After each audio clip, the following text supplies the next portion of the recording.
E hoje a gente vai falar sobre crianças medicadas, adultos tranquilos, que é um assunto tão rotineiro hoje. Não deveria ser rotineiro, né? Mas é um assunto muito rotineiro hoje em dia, então acho que vale a pena a gente trazer reflexão aqui que a Laura Gutman conta pra gente. E ela começa assim. Vamos começar? A questão é que temos um exército de crianças medicadas. Basta perguntar sobre a porcentagem de crianças que tomam medicação para se acalmar em qualquer escola de qualquer camada social. A banalização da medicação é outro desastre ecológico. Uma vez que a criança está calma por causa da medicação, já não avisará quando a água estiver muito quente.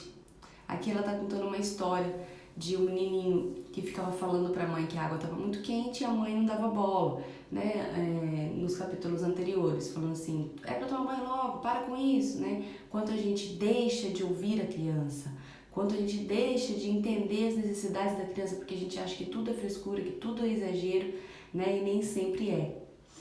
E ela continua. Ou preferirá dormir para não sofrer, né? Uma vez que a criança está calma por causa da medicação, preferirá dormir para não sofrer, ou reagirá desmedidamente quando, por erro, em algum instante, a medicação não a tenha domado. Então, teremos desculpas suficientes para mantê-la ainda mais drogada. Gente, hoje em dia, muitos pais me procuram antes de entrar com medicação com seus filhos, graças a Deus. Porque foram diagnosticados com, né, nos receituários médicos, enfim, ou até mesmo as escolas, tá? Muitos pais me procuram hoje em dia dizendo que o diretor, a professora, enfim, quem está ali avaliando, educando essa criança, indicou para que a mãe levasse no neuro, porque a criança é agitada demais, porque a criança é impulsiva demais, não obedece, questiona, argumentadora, né? E essas mães chegam pra mim, Gabi, e eu não quero levar no neuro, porque se eu levar no neuro, ele vai passar remédio, meu filho não tem problema.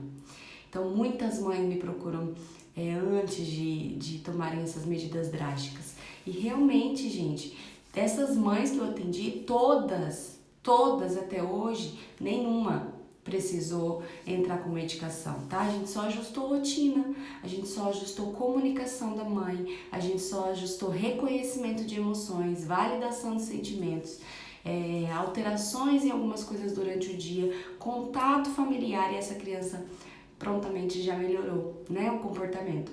Então, assim, é que nem quando a gente vai em pediatra e eles pesam o bebê, né? Quando a gente ganha o neném, eles pesam o bebê e se não ganhou o peso que precisava ganhar, eles entram com fórmula, né? Então precisa dar o complemento, teu filho precisa tomar fórmula porque não ganhou peso.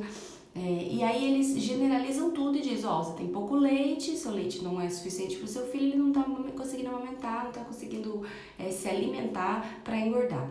Quando na verdade era só ajuste de amamentação, né? Mas imagina, o pediatra, ele não vai ter tempo de sentar com a mãe, analisar a mama, ver a pega, saber se está certa, quanto tempo a criança está mamando, enfim, porque uma consulta de amamentação leva em torno de 2 horas ou mais, né? A gente tem profissionais da amamentação que quando vão na casa desses familiares levam 2 horas ou mais numa consulta.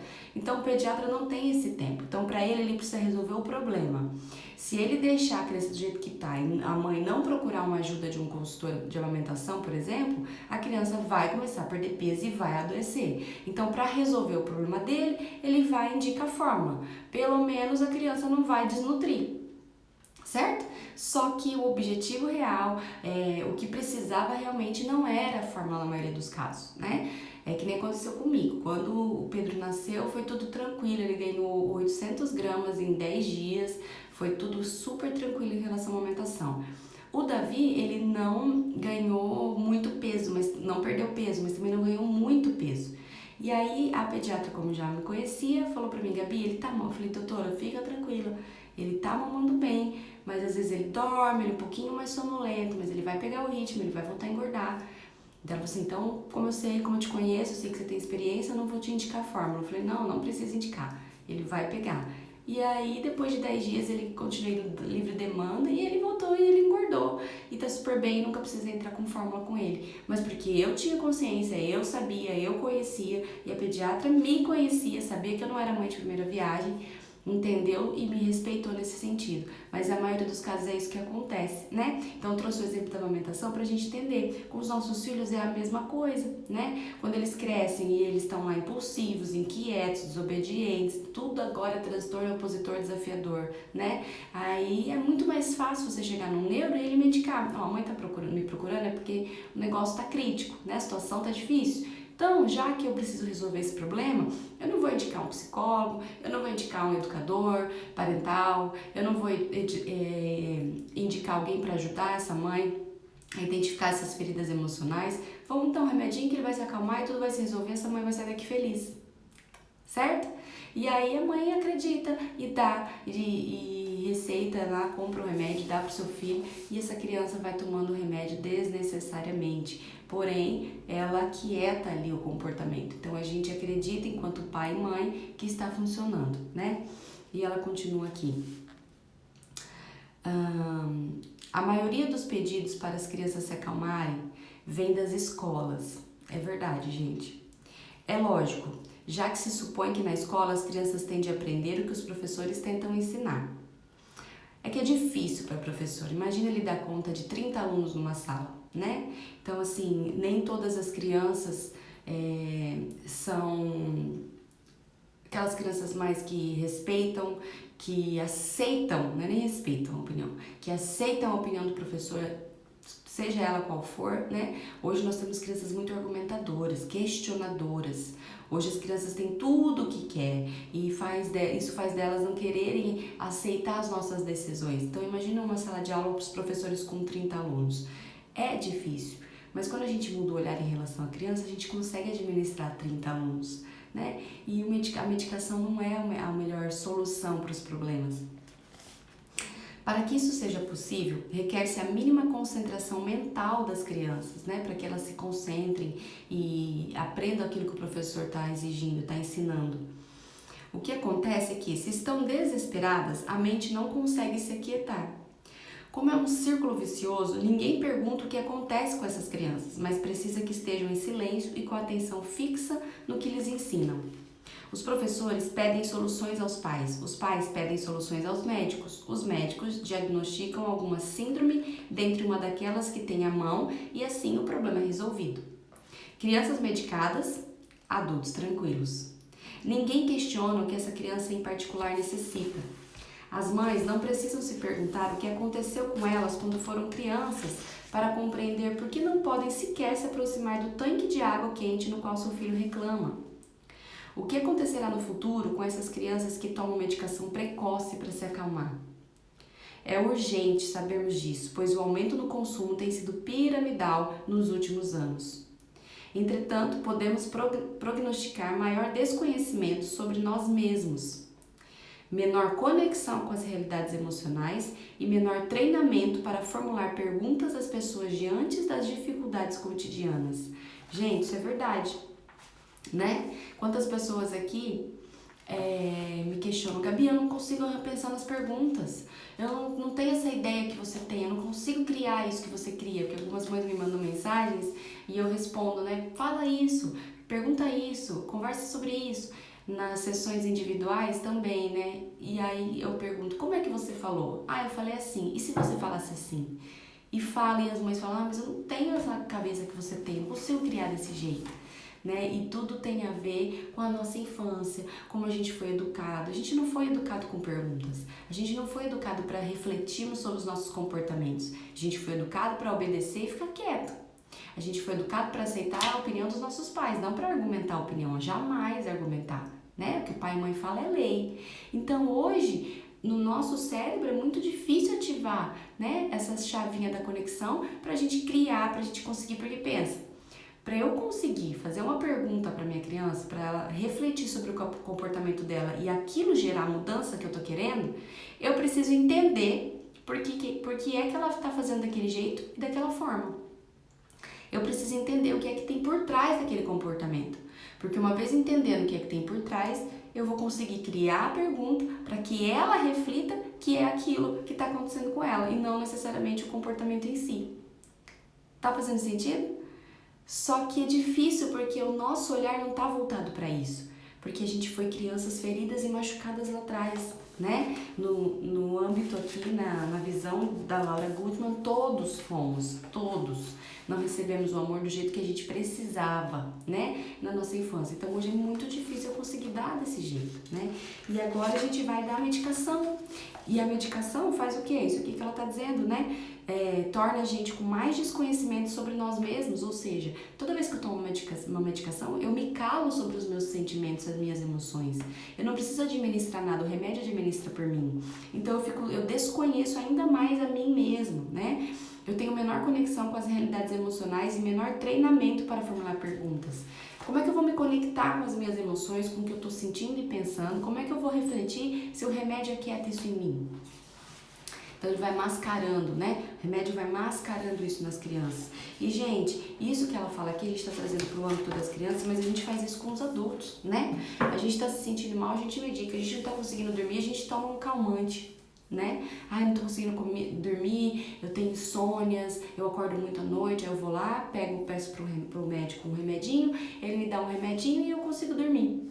Mas aí eu fico dependente a vida inteira desse remedinho, porque sem ele eu não consigo adormecer. Porque na verdade a origem que está retirando o meu sono, a origem que está me trazendo insônia, não está sendo tratado, que são as minhas próprias emoções. E aí isso, gente, só vai agravando, porque de uma insônia vira uma ansiedade, de uma ansiedade vira uma depressão leve, de uma depressão leve vira uma depressão profunda, e assim vai. E quando a gente vê, a gente está inundado de doenças emocionais, né, psicossomáticas, estamos doentes e a gente não sabe mais o que fazer com isso. E quanto mais a gente demora para resolver, pior fica, mais difícil fica. Então, não vamos começar errado com os nossos filhos, né? Não vamos dar remédio para eles para que a gente fique tranquilo. Crianças medicadas, pais tranquilos. Uma criança muito ativa, hiperativa, difícil de lidar com medicação, o pai fica tranquilo, porque para ele é mais fácil, facilita a maternidade e a paternidade. Mas a gente está calando crianças, tá? A gente está calando essas crianças de falarem, porque aqueles comportamentos está dizendo que as coisas não estão bem, está dizendo que está difícil, está dizendo que as coisas precisam melhorar, certo? E aí você vai lá e fala, ó, quietinho, tá bom? Agora não vai melhorar nada, agora eu não quero saber o que você tá sentindo, não quero saber o que tá acontecendo, a realidade da sua vida é essa, eu só preciso que você aceite e fique quietinho. Eu vou lá e dou um remedinho, né? Aí essa criança fica apática, mais quieta, algumas têm muito sono, dormem demais. Gente, isso é triste, tá? Isso é triste. Os remédios que andam dando para hiperatividade em crianças deixa a criança apática, deixa a criança quietinha, a criança sem vida, tá? Mas aí ela para, né, de fazer arte, ela para de enfrentar, ela para de questionar, mas a gente tá calando ela emocionalmente. Então vamos ficar atentos, tá? Nem tudo é patologia, nem tudo é patologia. O que acontece? A gente não nasce, né, com esses problemas emocionais. A gente não nasce assim, a gente não nasce depressivo, a gente não nasce ansioso, a gente não nasce hiperativo, a gente não nasce, a gente se torna, tá? O que a gente nasce são as síndromes, certo? Síndromes a gente tem, adquire no útero, enfim, uma formação. Agora, saúde emocional a gente não nasce, a gente nasce perfeito emocionalmente. Só que a gente vai se transformando em pessoas doentes emocionalmente por conta da vida que a gente recebe quando a gente nasce, tá? Então vamos olhar esses detalhes, vamos entender as nossas crianças, vamos olhar cada ponto específico, porque um TOD, que é transtorno opositor desafiador, eu até comprei um livro que chama Transtorno Opositor Desafiador na Infância. Eu vou ler porque eu quero aprofundar esse assunto pro ano que vem pra gente falar sobre isso. Mas um transtorno opositor, ele é adquirido, tá? Então a criança ela começa a aprender aquilo, porque as sinapses vão se formando que é daquele jeito que está funcionando, é daquele jeito que funciona, é daquele jeito que me aceitam, é daquele jeito que eu tenho atenção. E aí desencadeia uma patologia. Então vamos tratar antes de virar patologia. Vamos resolver o problema antes. Vamos, gente, investir mesmo em estudo, investir na parentalidade. É preciso estudar para educar. É preciso. Tá? A gente vem de uma geração diferente, fazer o que fizeram com a gente, fazer o que fizeram com os nossos pais, não vai trazer o resultado que a gente deseja, tá? Vai trazer cada vez mais uma sociedade doente e que vai precisar de medicamentos, e na maioria dos casos desnecessários. E a indústria farmacêutica vai crescendo, e mais diagnósticos, e a indústria crescendo. Então não vamos ser objetivos dessa indústria, certo? Vamos cuidar dos nossos filhos, vamos cuidar da gente primeiro. A gente precisa entender a nossa criança interior para a gente conseguir olhar para a nossa criança que está ali fora e falar, opa, é isso que ela está sentindo, por isso que ela está se comportando assim. É isso que está faltando, por isso que a reação dela está sendo assim. Ou é isso que ela está tendo em excesso, por isso que ela está desse jeito agora. E vamos questionar, vamos fazer essas crianças refletir através das perguntas que a gente faz para elas sobre reflexão. Certo? Isso também serve para os professores. Professores, vocês também têm a possibilidade de mudar essa criança, porque uma criança que se comporta mal é uma criança desencorajada. Mas se ela se sentir encorajada em sala de aula, ela vai transformar o comportamento dela em sala de aula do que ela é em casa. Acreditem em mim, porque eu já atendi professores e eles já me trouxeram essa experiência. Em casa a criança é uma e na escola a criança é outra. E por quê? Porque no local onde ela se sente encorajada, ela se comporta bem. Então vocês podem encorajar essa criança. Tá? Pode ser difícil no começo, mas não é impossível. Estudem, busquem recurso que a gente consegue. Combinado?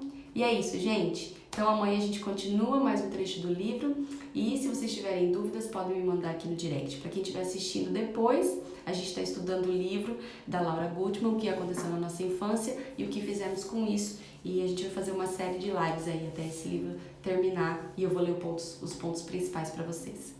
Um beijo, até amanhã. Tchau!